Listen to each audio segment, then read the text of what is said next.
It's almost time, kids. The clock is ticking. The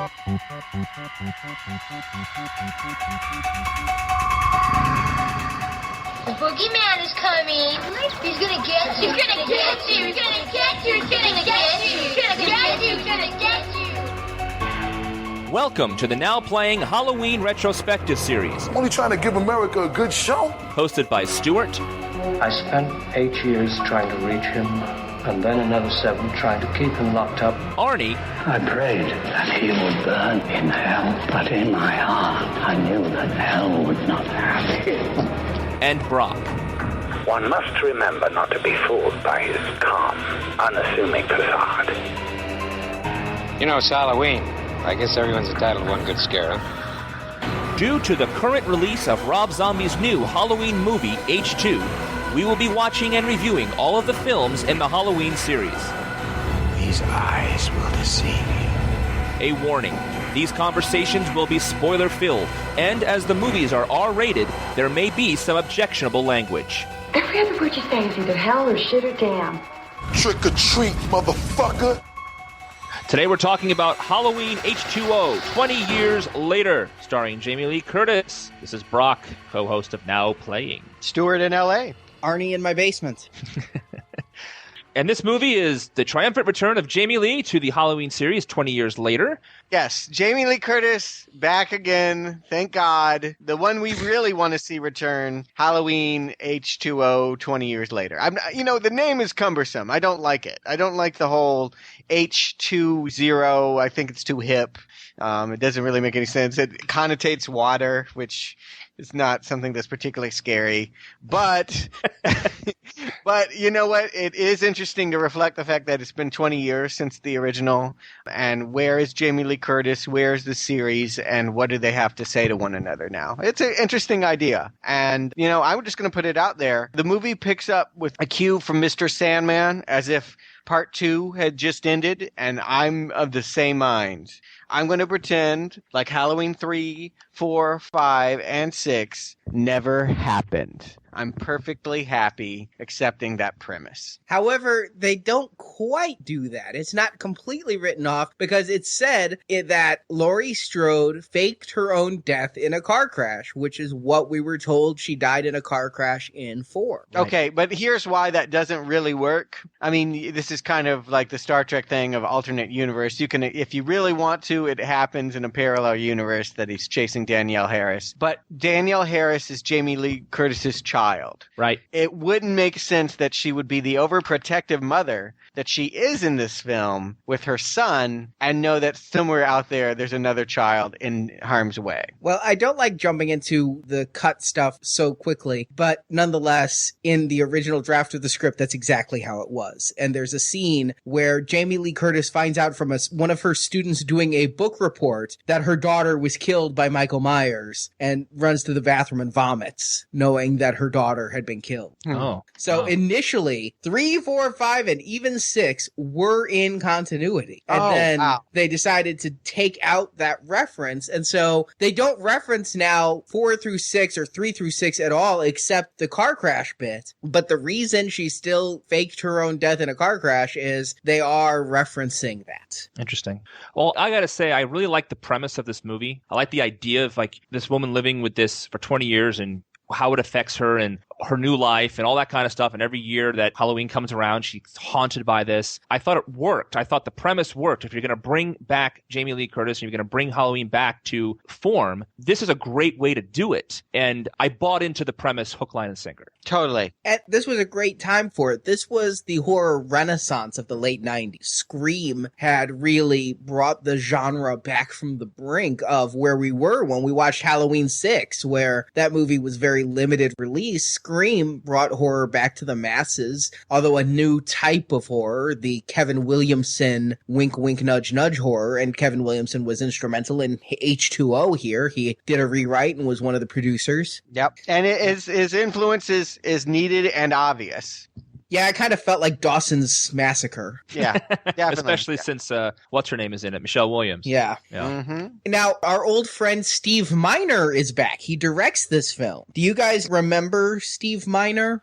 I do, yes. He directed Friday the 13th Part 2 and Part 3D. No. Yes. He also has done such great hits as Soul Man, 1986. See Thomas Howell. Big Bully with Rick Moranis and Tom Arnold. Ooh. Wow. My Father the Hero. Wow. And perhaps his biggest movie, Forever Young, with Mel Gibson. Oh, okay. So what you're saying is that I shouldn't like the guy. Forever Young is also with Jamie Lee Curtis, too, right? Yes, it is. Yeah. So the man's done a lot of dreck, but he's here to right the cause because they couldn't get Carpenter. And I gotta say, I'm bummed. I'm bummed about that. It would have been really fun if Jamie and Carpenter were at it again. And Jamie wanted that. Carpenter just asked for $10 million and the producers scoffed. They should have given it to him. They really should have. Carpenter needed it at that point. His career certainly had been sagging since the late 80s. He needed it just as badly as Jamie and Michael Myers needed it. They all needed each other, and it would have been really fun to see them reinterpret where they had come from. I completely agree. I think that this movie's lacking in a lot of things, and I think that Carpenter coming back, and especially if Carpenter had scored the damn thing, it would have been an improvement over what we got, because I felt like this movie, as far as direction goes, and I paid a little attention to it because 2 and 3 of Friday the 13th were just so amateurish. And fortunately, he has evolved as a director to now he's fine. You know, he's not great, but he's fine, and he has done enough horror that he knows where to put the camera and how to cut it and how to film the angles so that, you know, it doesn't feel cheap. But I don't think he makes effective use of the space they're in. Many times I felt like this whole thing felt very small when it seems like they're on a real school grounds. I think that's not a set. I think they're filming on a location, and it was made poor use of. Yeah. He did also, he brought back, you know, the Michael Myers is behind the people and the windows things that was prevalent early in the series. And I like that return to it, although it wasn't as effective. It was nice that they brought that kind of thing back. When Jamie Lee had her dream, it was a point of view thing. They kind of brought that back. So yes, it wasn't as effective, but at least they tried to get the mood back into the whole thing. Yeah, it was a romantic quality to it too. You can hear it in the theme. It goes into orchestral, and there's a lot of time spent thinking about the past. Obviously, Jamie Lee Curtis is someone traumatized by what had happened to her 20 years ago, and she's now an alcoholic. She's an overprotective mother. She is a stern protector of children. Is she a teacher, or is she a dean, or she's all both. of the above? She's both. Yeah, she's both. Okay. I just got English teacher, but I don't know. I might be wrong. I thought she ran. But she had she had the desk and everything. I mean, the office space is what made me think she was the big boss. Yeah. Anyway, it's an interesting place to pick up and to imagine. It fills in all the gaps very, very well as to what her life might have been for the last 20 years.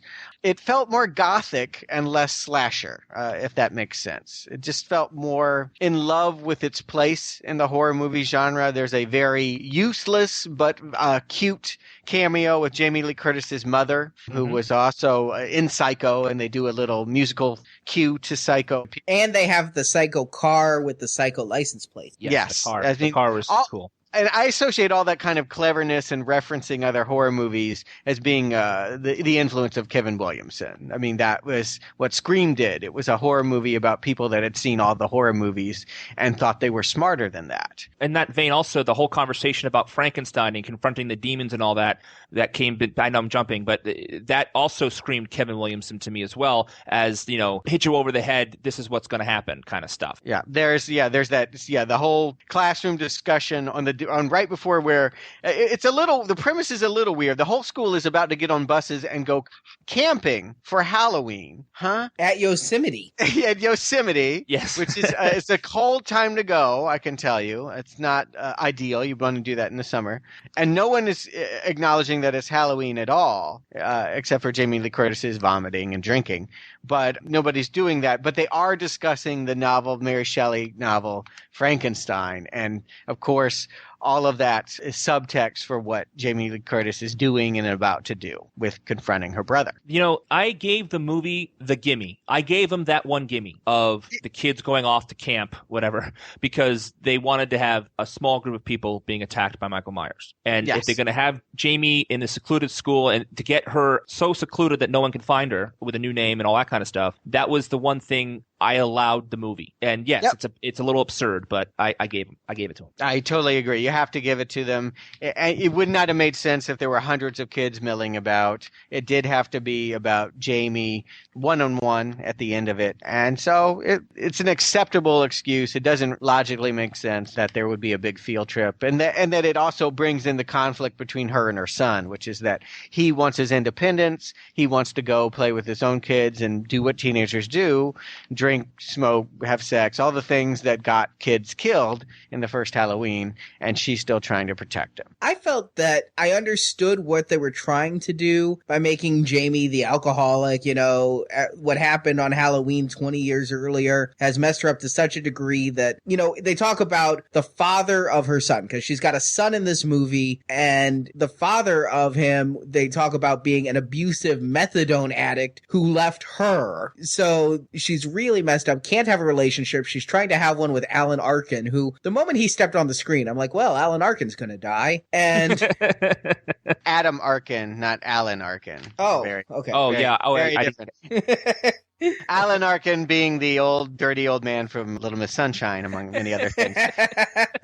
Adam Arkin is sort of the poor man's George Clooney. He was on a show called Chicago Hope. That was the other medical show on in the 90s that people watched with an ER. He also was the replacement for Joel Fleischman, I thought, on Northern Exposure. Oh, I didn't realize that.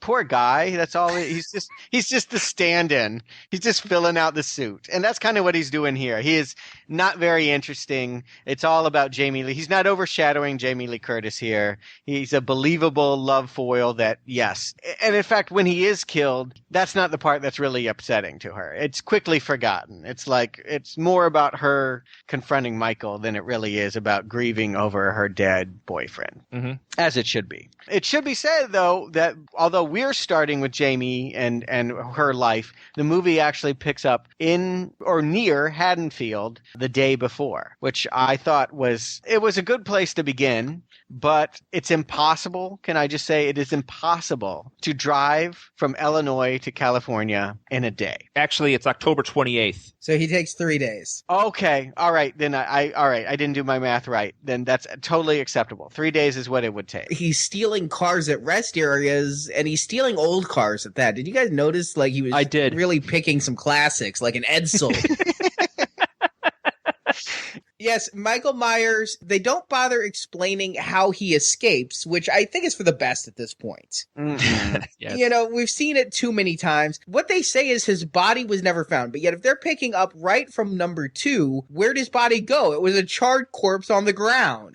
Everybody was just standing around watching him burn, but yet they lost the body. No, it makes sense. I mean, he definitely in that time, he could have, all we see is him walk out of the ER on fire and then cut, she's being put in an ambulance. I thought he walked out of the exploding room on fire and then fell down in a hallway in the hospital, charred. Yeah, but I mean, that's just like he falls out of a window and then when they look out the window, the body's gone. I mean, you know, he could have gotten up. I thought we saw the body just burn on the ground, but it doesn't really matter. He's back. He's coming after her again. Yeah, and here's the interesting thing. I didn't realize this, and I was told afterwards that he's going after to find information on his sister being alive. Do we find out how he knows Laurie's still alive? That tipping him off to go after the nurse from the first movie, who I didn't realize was the first movie. Same actress, good for her for coming back. But we don't get explained how he knew to go there to look it up, the information. Do we? Well, it seems like a stretch that he would know who she was exactly. She is in the first movie. The nurse that gets killed in the introduction of this movie was the person driving with Donald Pleasance when they were driving up to the mental institution. I don't know that, that Myers 20 years later would know who she was. She might have had her name pinned on her blouse or something. I don't know. And she has all of Loomis's files in her office and a nice framed publicity shot of Donald Pleasance. Yeah. Yes. Headshots of Donald Pleasance. I love it. That's just all of the Donald Pleasance that I want. Can I just say how easy breathing it was not to have him rasping that, Jamie, he's coming. I was glad. I missed Donald Pleasant. No, you did not. I really did. Yes. I didn't miss him the way he was in part 6, but I think that if you're just doing a sequel to number 2, I would have either preferred one of two things. Either if you're going to write the others out of continuity, say he died in the fire thinking Michael was dead, or I would have liked to see him back. I mean, I'm glad they didn't recast, although they technically did, because it wasn't Donald Pleasance's voice in the beginning, but rather voiceover artist Tom Kane, who's best known as being the new Yoda. He was good. He was good. Great. Yeah. He fooled me. Yeah, he was good. But I really felt like that was the element missing, is from the original 2 Halloween movies, you had 3 main characters. You had Laurie, you had Michael, and you had Loomis. And without Loomis, I really felt this was missing something big. And they should have done something to bring in a new Loomis type character. Not that nurse necessarily, but somebody. You know, Arnie, I think because I've seen so much of Loomis since part 2, but I haven't seen Laurie Strode since part 2. I was really happy to see her back, but I'm overdosed on Loomis, so I didn't miss him at all in this one. I can understand that, and I think that's what the producers were thinking too, is Loomis and Michael have had their movies. Now it's time for Laurie and Michael to have a movie. But for the 20th anniversary, for the reboot of the franchise, Loomis was so vital to the first 2 movies especially, and really he wasn't as vital to the other sequels. He became a bit player in a larger scheme, but he was the one who could save Laurie in both parts 1 and 2. And here, there's nobody that can save Laurie except Laurie. Which might have been the point. Which is totally the point. And I agree. That's the other reason why, even if Donald Pleasance had been alive, you wouldn't have brought him in, which is that you need for this to be about a woman taking responsibility for her life and where she's going. It's very much in the mode of a James Cameron movie, you know, a Linda Hamilton in Terminator 2 or a Sigourney Weaver in Aliens. She becomes a force of nature in this, and that only she and only she. I mean, she makes a decision. There's a point where she could escape and keep running, and she makes the decision, I'm not going to run from this anymore. She could have gotten away and they could have kept making sequels with her, but she says, I'm going to put this to bed. I'm going to decapitate him. I am going to end the nightmare. And I think that is a great choice. I don't think that we needed some raspy old Englishman to come in and help her do what she needed to do. I understand your point. I missed the gravitas that he brought. Well, I kind of know what you mean in the sense that in the early movies, he was a fun presence. I'm not sure that I ever felt like he was essential in any of them, but he was a fun Van Helsing character. And yes, since we've been watching every single movie and he's been popping up in more and more useless roles in every single movie, to me, it felt like passing a kidney stone. I was just glad it's gone. What I found interesting about this whole movie was you had the killings at the beginning of the movie, the 2, the 2 kids and then the nurse, and then it was like not until the last half hour where the murders really started happening. I actually was marking the time because I don't know about you guys, but again, I was bored out of my mind. And I'm like, when is something going to happen? Because yes, the shape appeared in a few background shots, but it wasn't spooky. It was just there. And there were a few false scares, and I knew they were false scares, maybe because I've only seen this movie once before. That was back in theaters in 98. Maybe some part of me remembered, or maybe I'm smarter than the movie and I knew, that Laurie was hallucinating. But really, I have in my notes 46 minutes and I am bored. And then finally, I wrote in my notes that with 28 minutes remaining, 6 of which are credits, finally action begins. So the whole reason that people like horror movies is for suspense and action, and that's crammed into 22 minutes of the movie, and you're left with 88 minutes total. So you've got over an hour of poor character development, because while we should be focusing so much on Laurie, we're focusing on John and his girlfriend Michelle Williams, who are useless characters. They're chased a little bit and then locked in a closet and do nothing. They never pay off.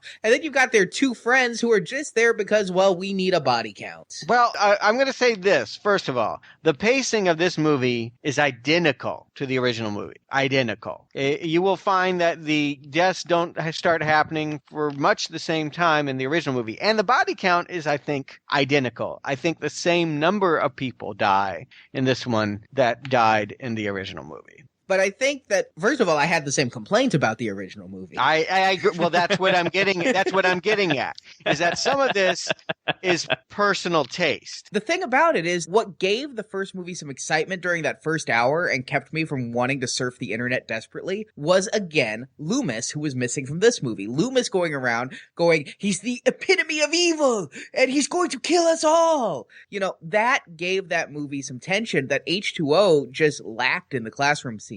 You had Michael Myers popping up from time to time, but by H2O, it's a tired shtick. In Halloween, it's new and dangerous. And again, Loomis. In Halloween H2O, it's been so long since we had anything resembling it that when we had even a part of it, it was welcome. The thing that makes H2O so much fun to watch is that it's much closer to the first film as opposed to the other sequels, which are just going off about druids and sacred Stonehenge. You know what I mean? So it's nice to return to something familiar, which is actually closer to what this whole series was supposed to be about. Okay, but I don't need Dawson's Prep School. What I need is some form of suspense, some form of danger, and in broad daylight, seeing the 8th iteration of Michael Myers' mask isn't doing it for me. I needed that Loomis going around saying how he's going to kill us all, and not, LL Cool J's attempt at creative writing class. We've always had a little bit of disagreement about the role of Loomis. I've always felt like he was needed to create a mood, but as a character did nothing,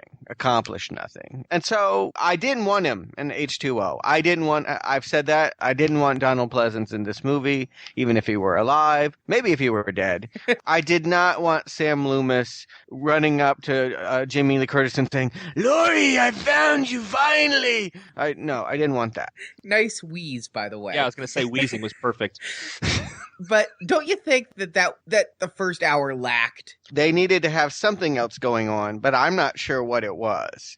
It is so top-heavy with Jamie Lee Curtis's addictive problems that doesn't really help the suspense component that you would want. But I would have rather had it done this way than had them have a Donald Pleasance-like character, constantly saying, "Oh, you're all going to die. This is the worst thing." I mean, that is a cliche that they did not need to reinvent. Yeah, I just think, again, it's poorly paced, and I would have preferred maybe if you don't bring back the Loomis-type character, then make the action 45 minutes of the 90-minute movie, not 20 minutes, and have maybe Laurie revealing some of her revelations to her boyfriend during the attacks or something. And what you're compelled by is the bad deeds of the serial killers. I like the victim. I identify with the victim. But did you like these victims? Because I found these victims to be really just kind of annoying. Well, I'm not going to dispute you on that.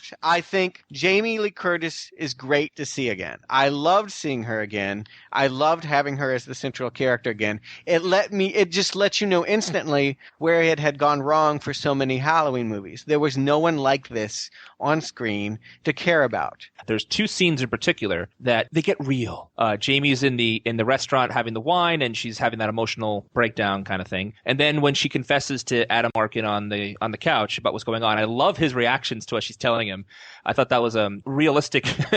What if someone tells you this kind of stuff? And then she starts freaking out, and everything starts to go the rest of the movie. But I thought those two scenes were quite effective. I mean, I'm not saying they were excellent. I just thought they were effective for the movie, and I thought she did a pretty good job in them. Although it was obvious that she was working it. So I thought when it gets to that ending with that almost touch thing, it sort of brought it all together. And then she had to kill him at the end because of all the torture and all that other stuff and all the heaviness of the entire thing to her. So I thought if it didn't work completely, but I thought they built it up to try to pay it off well. And I mean, I'm not saying they hit the ball out of the park, but I think they certainly got a solid triple. No, I agree with you. I think the problem is, and Arnie, I know you're going to agree with me of this, is that there's too many scenes like that in the movie. If there had only been one or two scenes of her having a drink or saying what had happened or in mental anguish about, is that really Michael? No, it's only in my head.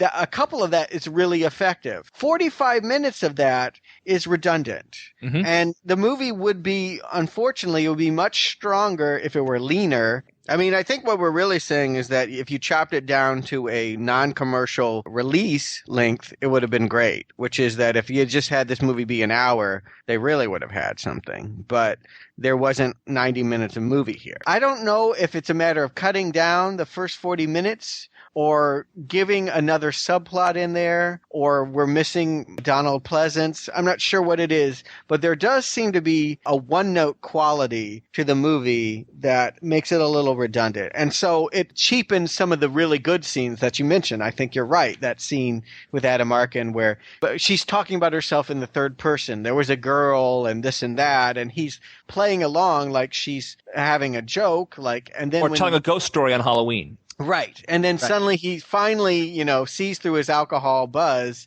and is like, no, this woman is really actually confessing to me that she was the victim of this. That was effective and would have been more so if we didn't have a lot of that kind of stuff in the movie itself. Like I said, there's a romantic quality to this. It feels less slasher movie and more gothic, more into its own lore as a horror movie in its place. And the score is reflective of that. Everything, the cameo with Janet Leigh, all of it it's really much a horror movie about a horror movie than it is a straight-on horror movie. Mm-hmm. I agree. And I think part of the problem is by making Jamie so troubled, they actually, they made her a really poor mother, almost emotionally abusive in her overprotectiveness. Obviously, her son doesn't like her much at all. They made her too big of a bitch to really be sympathetic. And if she is the one who we're all supposed to rally behind, on the one hand, they didn't give her enough screen time to develop, or basically they gave her enough screen time, they just used it poorly, and she wasn't as well developed as I'd like. I would have liked to have seen her, beyond just being an alcoholic, and if this is to be her redemption, then take her even deeper. Instead of having her sleeping with the head of the school, have her be on the verge of losing her job or something. Do something to make her someone I want to root for instead of somebody I'm like, yes, she's back, but am I happy about it? Well, it's a bold choice to make her so harsh at first, but there are moments for her to be likable along the way. I mean, don't forget, it kind of gets forgotten about the fact, because it's ironic when it comes, she finally does sign the permission slip that'll allow her son to go off in Yosemite and party with his friends out of her control. She recognizes that she has been intolerable. She kind of sobers up there. She gives him the note, and the irony is he's already planned to have the sex party at the school after hours. And it doesn't go on the trip. But the whole thing is that she finally gives him the permission to really be put out of danger, and he makes the choice of putting himself back into danger. To me, that scene sort of redeemed a whole lot of scenes of her nagging. Josh Hartnett has an eerie resemblance to her in this movie. Eerie. Like, they look so much alike, they have the same haircut. It's just bizarre to me how much he looks like her. But we do not feel the same way about him that we do about her. I almost feel like maybe they should have killed him off. I don't think they could have done that to Laurie, though. See, I agree with you up until that point about this movie is, for me, it's about Laurie, the victim. That's who I want to watch. And everyone else, Arnie's absolutely right. They're there to get killed. But Josh Hartnett, to me, as I said earlier, I didn't want him or Arkin to get killed because those are the two people that she, in this movie, cares about, right? And to kill her son in this movie would not give her any sort of the closure that I think the movie is supposed to be giving her. Yeah, she needs to feel like she can protect her family and herself.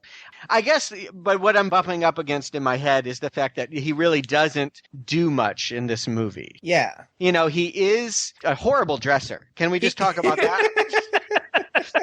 He walks around like his shirt's never tucked in. His hair is like, it's bizarre. But I guess that's his way, his choice for demonstrating that he cannot be buttoned down by this button-down school or is controlled by his mother. He's a rebel. We're meant to think that he's a rebel. And so he doesn't go on the Yosemite trip with all the other kids. He stays there to light candles and what was the thought there? They're going to get drunk? Sex and drink, and yeah, they were going to have a school's good abandoned. time. They could have a good time in the basement of the kitchen. I don't know why not in their dorm rooms, but okay. Yeah, it's much less comfortable when you're doing it in a giant vat. But anyway, I was with them up until the point that Michael starts to terrorize them, and then it just became clear that they're there just to be terrorized, and that it's not their movie. And so in a horror movie, you come down to one. It's like everyone gets killed off until it's just one-on-one, and then the victim triumphs. That's the formula. And here, there's all these extra people lying around. LL Cool J. But who don't get killed. And that's I want to just interject that as well, is that it comes down to one, but there's four survivors, whatever, and one guy who we thought was killed was not killed, and he wasn't killed by Michael Myers at all. It's just LL Cool J. And so to me, you could have killed Michelle Williams, and then you would have had Josh Hartnett have some of the similar feelings that Laurie has. I mean, in a future sequel, if you really wanted to go there, but you didn't kill Michelle Williams, which is interesting. I thought they could have done that. They should have done that. Really, I really think they should have too, and they missed that opportunity. Do you think that Laurie's son and his girlfriend are supposed to be a parallel back to little Tommy and little Lindsay from the first movie, who also pretty much get shoved in a closet and forgotten as Laurie goes to face off against Michael? They have the same function. Yeah, they are there to be in danger, and they are there for Laurie to protect. And they themselves, although they do get a moment or two, for the most part, don't accomplish much on their own. Maybe they are the parallel, but again, these two are teenagers who can fight back and can get attacked. You know, you said you hated the kids, though. I didn't hate the kids. And that's this weird comment for me, because typically I do. I found them boring and uninteresting. So yeah, but I can't say I didn't hate them in a good way. Like, oh, I want to see those kids get it because I hate them. No. It's just they were not an addition to the movie for me. Right. They were likable enough. I mean, I guess that was what I wanted to stress. I felt like they were sympathetic to the point that they were written, which is that, they were there to die. There was that gruesome death of one of the girls, has that whole thing with her leg being torn off. That was kind of an empathetic moment. Usually I don't necessarily empathize with victims if they're too repugnant or too over the top, but I felt like, given the fact that they knew they had to have a body count, and given the fact that those characters were there obviously to die, they were more appealing than most. But what I love about those two characters dying is they set the dumbwaiter up clearly to use, and they use it like crazy. And I love that her leg was so gashed open. Oh, that really got me. I was like, yeah, that is cool. It was a crunch. It was great. And it ripped the leg partially off. You could see the bone coming out of the meat. I mean, seriously. It was great. And I love that Josh Hartnett, unlike the powers of Paul Rudd to follow blood trails in the last movie, Josh Hartnett and Michelle Williams are able to follow a blood trail to find out what the hell is going on. So it was nice that the people had a brain in their head. It was nice that Josh Hartnett, when he's confronted with Michael Myers, starts punching him in the face. Take that, Uncle Mike. It was really, everyone fought back against Michael Myers instead of just running. And that was different too. Maybe it's because it's when this movie was made, but I think it probably is. And I think it does work in this movie that everyone is not afraid to go down swinging. And, when they stabbed Hartnett in the leg, I thought, wow. And that whole scene when he's trapped behind the gate and he's trying to get into school and Michael's swinging wildly, and it ends with Jamie Lee looking at Michael through the porthole-like window in the door. That entire sequence, it was great because these kids who were smart to get out, smart to fight back, they were at a dead end. They ran out of options. And it was well-paced, that whole sequence of those two kids getting away and almost not. And then, of course, it just worked. Yes, I like that scene. It was the last scene where I felt like they had something to do, because once Jamie is facing off with Michael, nothing else matters. Hence putting him in the closet, as Arnie said. Just throw him in the closet and get away. It really was like, okay, we're done with you. Now you're just people that Jamie wants to protect, and it's about Jamie and Michael. And you know what? I can go with that, because that's my mentality too. I didn't really want LL to do something cool. I didn't want Adam Arkin to do something, that is romantic. I really wanted Jamie and Michael to go at it. And the whole thing with LL Cool J, he was dead, and he comes back at the end. I'm like, well, you know what that is, and we should talk about this. This is the first time that a black character has appeared in Halloween. It's never happened. If you think about their first 6 movies, there has never been a major character of any ethnicity other than white. Mm-hmm. And it's being written by or rewritten by a guy who wrote Scream, who knows all the rules of horror movies, which one of the big cliches is the black guy always gets it, usually first. I think he wanted to make a surprise out of it. And so it was the idea that, of course, L Cool J is dead because he's the black guy, the comic relief, he's the security guard. He's all the things that the horror movies always tell you dead meat. And surprise, ha ha ha ha ha, he actually lives. Okay, I've heard something different, and I may be totally wrong on this, but my memory is from when this movie came out, and I was reading Entertainment Weekly all the time in Fangoria. LL Cool J was supposed to be dead. LL Cool J was like, I might want to come back for the sequel, and so they added the scene of, the bullet just grazed me! Even though he was quite obviously in a big pool of blood. Really, Arnie? Is that really true? Yeah, that is my memory. I can't find reference, but that is my memory, is that LL was supposed to be dead there, but because it's LL's like, the bullet just grazed me! And then they added the one scene where he, like, grabs Laurie just to add some believability to it. But, yeah. But my problem with that death of LL Cool J at all was Michael Myers didn't kill him. That's the whole point, though, is they want to mess with you like that. Like, oh my god, this whole thing's so crazy that now Adam Arkin just killed someone. Yeah. I get why they did it. I wanted to see Michael Myers kill him because Michael Myers, we were just talking about, Michael Myers didn't kill a lot of people in this movie. And at that point when the killing was happening, and, I thought he was also because they teased it earlier too when he was behind. He let LL live when he was sneaking into the school. He just snuck in behind him, and that was a lot of fun. Even though in all intents and purposes, why wouldn't Michael kill him then? That was a weird moment for me because it felt like they were not writing Michael Myers. A real Michael Myers scene would be you kill everyone in your way, and here was a guy in your way, and so you don't allow him to live. That felt weird, but it was clever, and yes, obviously a lot of Scream and the horror movies of that were really aspiring to do the unexpected, and it was the unexpected. I mean, I thought it was funny that they introduced the way they introduced the gun at all. I mean, there usually is not guns in Halloween movies. Michael Myers' choice of is always impaling as knives, and here it's Jamie Lee Curtis sleeps with a bottle of booze on the nightstand and a gun under her pillow. Yeah. And in fact, it's her overreactiveness that leads to LL being shot and maybe killed or maybe not, depending on the director's cut or the LL cut. Stuart, Loomis had a gun in the first 2 movies, and a revolver at that. It's funny, you guys always bring up Loomis like he's in the story, and I always feel like Loomis... he is in the story. We're not making him up. I always feel like he is an explanation for backstory, that he has very little to do in any Halloween movie we've ever seen, that he's never done one thing that mattered at all. But he is there to explain the evil. And quite honestly, I don't need someone to keep saying how evil Mike Myers is, which is why I maybe never totally took to his character. I enjoyed him. I thought he was a funny crackpot, but I did not find him useful. But you're right. I guess he did have a gun. He did fire it once or twice. Blinded him, Michael. Six times at the end of the first movie. For what good it did him. Yes, exactly. Can I say one thing about Michael? And, we've never had a consistent Michael. Unlike some other horror series, Michael could be played by anybody. This one, did you get a little mime out of him? Something about the mask and his movements. I was like, is he French? And it took me a while. Then I'm like, oh, no. It's something about the white face and his particular style of movements made me think he looked like Marcel Marceau.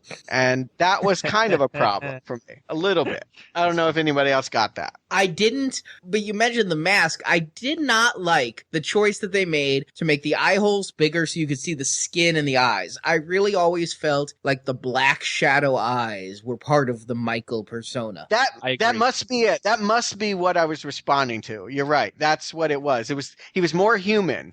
There was by focusing on the eyes and making it all eyes. I mean, it felt mimish. That's how I interpreted that. But you're right. It's changes the shape of the mask eyes, changes everything. It makes him much more empathetic, which is a weird place to be. And indeed, she does have a moment with him towards the end where she's almost tricked into feeling something of a familial tie, that, you know, we are relations and that I'm sorry that we're doing this to each other. Yeah. And then, of course, yeah. You know, when it comes to the end, also, Jamie really beats the living shit out of Michael. And she steals the van where they have his body, quote unquote, because, you know, a fall out of window is enough to kill Michael. That hasn't happened to him before. And she throws him through the car windshield, then hits him with the car, then decapitates him. Was this satisfying? After all the Michael we've seen, is this what we want? Is this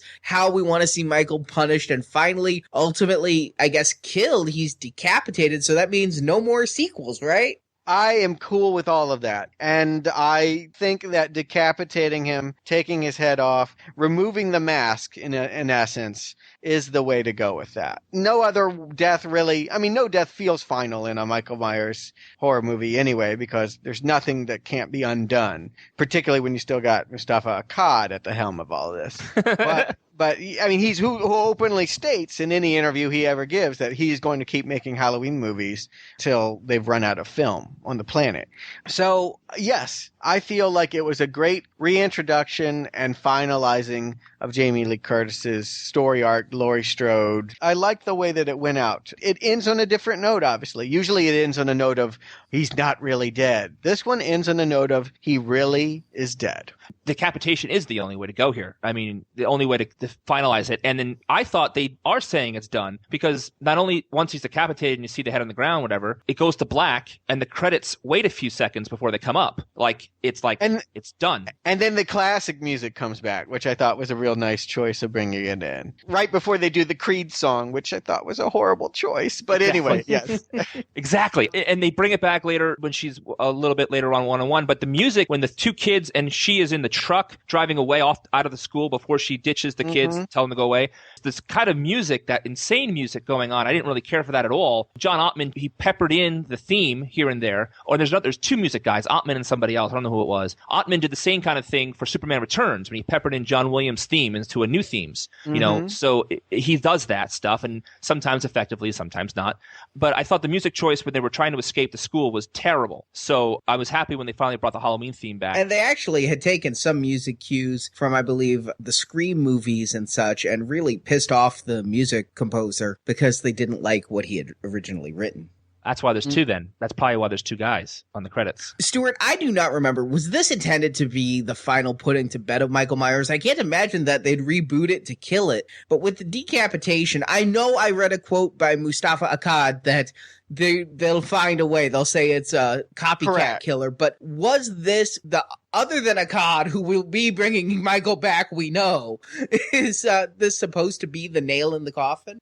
I believe that everyone thought this was a great way of honoring Halloween. It was a one-off, is I guess the term you would give it. I don't think Jamie Lee Curtis was going to come back. I don't think anybody else wanted to come back. It didn't feel that way. You didn't get the sense about, next time the kids will be going to, Hawaii and he'll pop up on a raft. No, I mean, there's nothing to tip off the fact that this wasn't the end. But of course, we know how money works and the temptation of it, and the irony of this being the most successful one means that they have to follow it in some way, shape, or form. You're not sure how they would do it. I really don't, because I've never seen Halloween Resurrection. I have no idea what I'm about to step into. But for me, yes, it feels like an end, and it feels like it should have ended. If this had been an ending, would it have been satisfying? Yes. I think so too. Maybe it was Jamie Lee Curtis's, because they got Jamie Lee back, they wanted to give her as much screen time as possible. It was one-on-one, Michael versus Laurie. And I found that was entertaining. When she gets in the car with Michael and the bag in the back, when you thought the movie was over, and she drives off with him in the back of the car,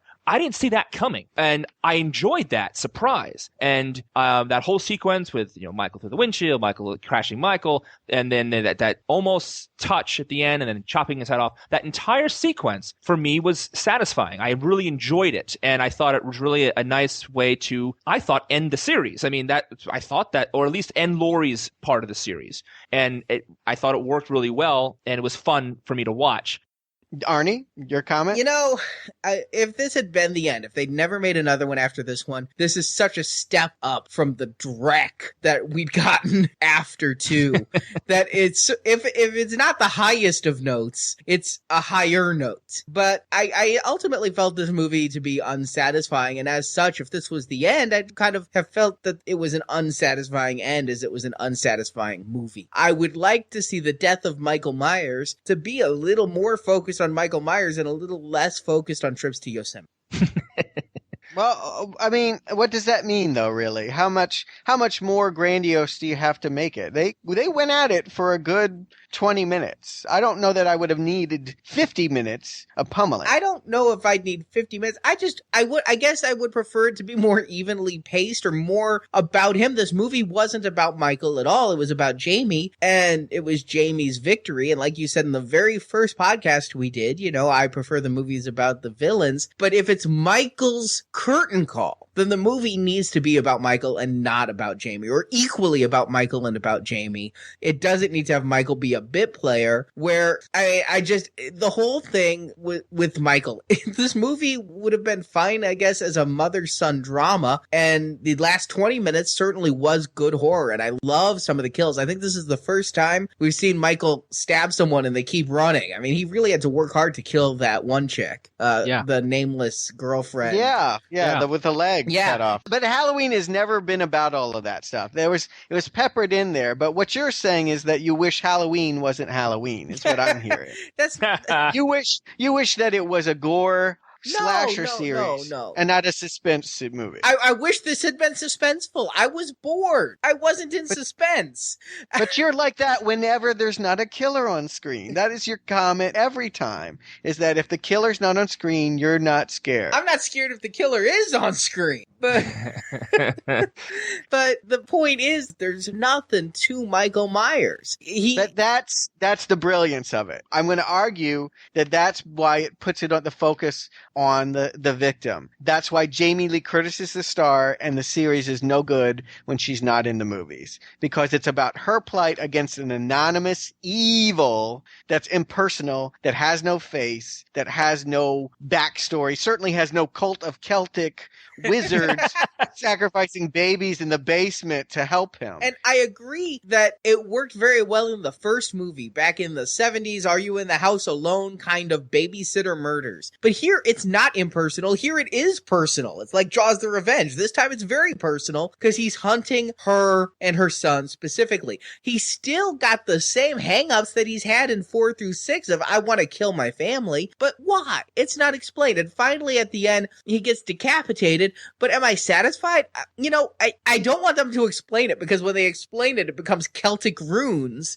But I also don't want them to just ignore it either. There's just not much there for me. I think you have to accept the ambiguity to really appreciate Halloween. It's about not knowing anything about Michael. And I think we're going to find it'll be interesting to see, you know, as we're approaching this new movie. I mean, this new Halloween Rob Zombie take. I think what we're going to see, I mean, I remember seeing his version a couple years ago. The focus is on Myers. So maybe you're going to like that more. I mean, that was the one thing that struck me about the reinvention was it was not about his victim. It was not about Laurie. It was all about Michael and why he was the way he was. It's a way to go. It's a less interesting way to go as far as I'm concerned. But it will be interesting to see what your take on the new movie is as opposed to the old one. As what I feel like we keep having this conversation again. Back to this movie, were you in suspense during that first hour? Were you on the edge of your seat? Did you pay for your whole seat but only need the edge? Because I needed the whole seat and a recliner and a footrest and no doze. I agree with both sides of this argument because I really enjoyed the movie. I was into it. I get it. But I have a note, just like Arnie does, about when the hell is the killing going to start?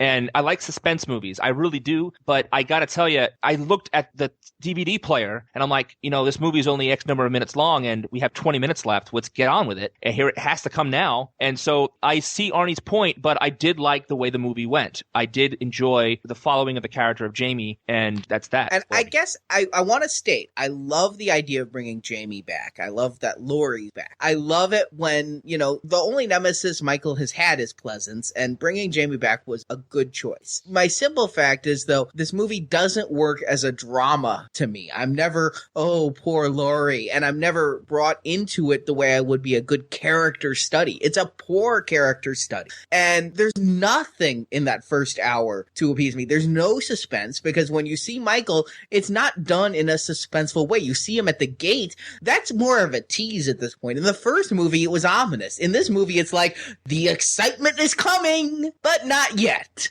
And well, one of the things they're doing there, I would just like to point out, they did it in the first movie. They're making parallels between the men in Laurie's life and him. There was a whole thing in the first movie where she thought the boy who liked her and Michael ends up killing is Michael. I mean, they make that switcheroo. I think it's clever. I like that. I appreciate that interplay about her fears about being with boys and being intimate with boys and her relationship with this killer. I'll give you this much. There is too much of the same thing in the first hour. Mm-hmm. It's not that I disliked any of it. It's just that where one scene would be effective, we have 5 to tell us the same thing over and over and over again. And it would have been nice to have another subplot going on or something to make it feel less repetitive. And so I agree with you in that respect. We are ready for the fight to begin by the time we get there. But I like a little mood build up. I like the scenes in Halloween where it's Laurie walking in long tracking shots to her house and looking behind her. I think that is effective in creating a slow building mood. And I don't need a killer to pop up every 5 to 10 minutes to let me know, hey, I'm in a horror movie. So, guys, I think now's the time. Do you recommend Halloween H20 20 years later? Stuart? I do. I was pleasantly surprised. When I first saw it, I remember making the joke, oh, H2O, it's just a watered-down version of the original. But having seen the whole series and definitely seeing where it went wrong, it felt like a loving homage. It is not of the same caliber, but it is done by people that love the original and wanted to do right by it and made a respectful, sometimes thrilling, sometimes just romanticized remake. And it's great to see Jamie Lee Curtis in what may be, I can't think of any role she's had after since, her greatest role, return to that greatest role and really kill it. Literally and figuratively. Yes, see it. See 1, see 2, see this one, and see no more. Arnie. Yes, I recommend it. I think that it's great to see Jamie Lee Curtis return to the role. I think that it's well made. Compared to the last few, I think this is, technically competent, which I can't always say. I don't agree with a lot of the choices made. I think the mask is off. I think the first hour is boring. But you know what? That last 20 minutes is phenomenal. It's the best 20 minutes of any of the Halloweens, perhaps other than the original.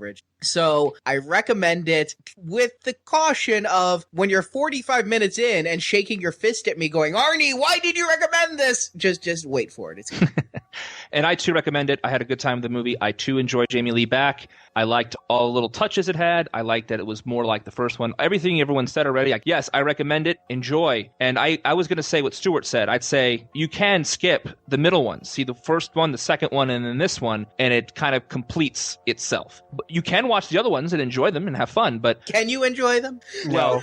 I'm saying you can, the other person's listening to this, you can if you want to. Enjoy them, but honestly, 1, 2, and 8, you can go to town and have a nice movie night. If your last name is Akkad, you can watch 3 through 6 and enjoy them.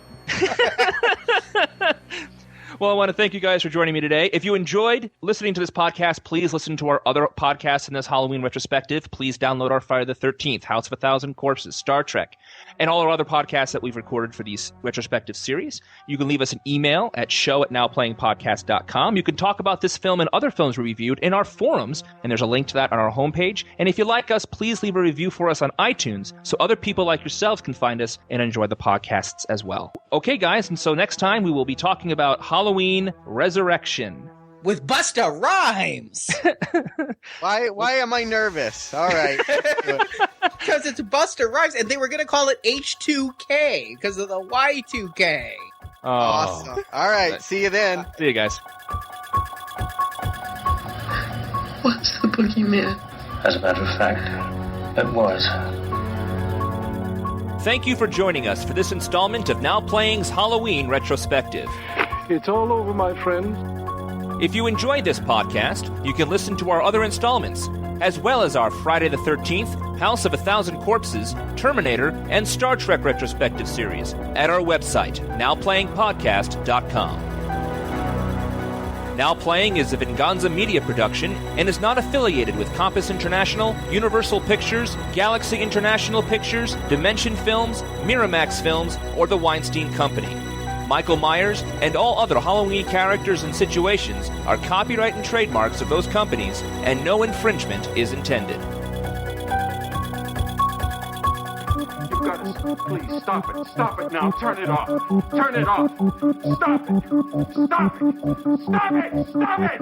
Stop it. Stop it. Stop it. Can I just say it is impossible to drive from Illinois to California in a day? Actually, it's October 28th. So he takes 3 days. Okay. All right. Then I didn't do my math right. Then that's totally acceptable. 3 days is what it would take. And he even stopped to walk out at the glass bottom platform at the Grand Canyon on the way. Was that one of the cut scenes? Yes. Yeah.